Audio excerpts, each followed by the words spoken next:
পড়ে গেছে, রশি ছিঁড়ে যেই না বালতি কূপের নিচে পড়ে গেছে। আমার নবীজি ভয় পেয়ে গেলেন, হায় হায় আর কয়েকটা বালতি পানি তুলতাম, পারলাম না।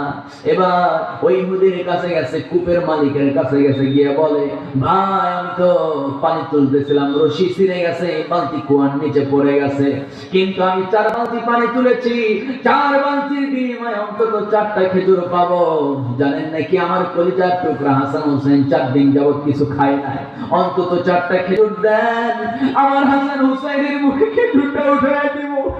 আমার নবীজি এই কথা বলা মাত্র ওই ইহুদি নবীর কষ্ট বুঝতে না পেয়ে, নবীর কথা নবীর কষ্ট অনুধাবন না করে আমার নবীর গাল বরাবর জোরে একটা থাপ্পড় মেরে দিলে নবীজি মুখ থুবড়ে জমিনে পড়ে গেছে।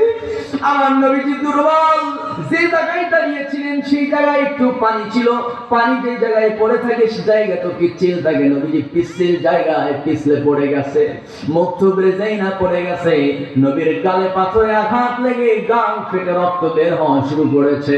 আমার নবীজি করলেন কি, কোন প্রতিশোধ নিলেন না, রাগটাকে সংবরণ করলেন, ক্রোধ দমন করলেন। নবীজি পারতেন পাল্টা আঘাত করতে, কিন্তু আঘাত করছে নাকি বলেন?